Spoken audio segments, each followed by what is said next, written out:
dia kosa ivadika kelytsika any amin'ny faritany dia entina ho any amin'ny faritany Tomasina ianao anatin'ity fanadidina manaraka ity.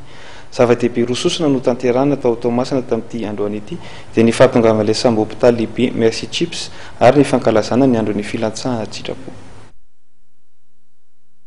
Samy tonga tany Tomasina tamin'ity androany ity ny filoham-pirenena Hery Rajaonarimampianina sy ny Prime Ministre Coly Roger nandritra ny fahatongavan'ilay sambo lehibe mpanao asa soa Mercy Chips sy ny fankalazana ny andron'ny filatsahana Sitrapo.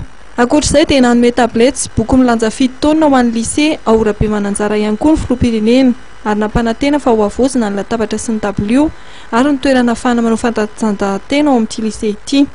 Nandalo tao amin'ny CEG raha tsy milao ihany koa ny délégation nanontarian'ny filoham-pirenena mijery ny zava-nisy tao an-toerana. Nisy ihany koa ny fitokanana amin'ny foibe famondrana rà ao Tomasina izay niarahana tamin'ny mpiara-miombon'antoka vahiny maro ny nahavitana azy toy ny OPEP sy ny BAD izay nahatratra 4 miliara ariary.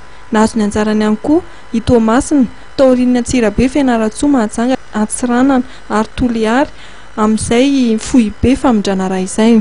Raha momba ny sambo Mercy Chips kosa dia valvolana izy ity no hijanona eto Madagasikara hanampy amin'ny fitsaboana malagasy ary ny fampirantiana natao no nentina nanamariana ny andron'ny filatsahana Sitrapo tao Tomasina.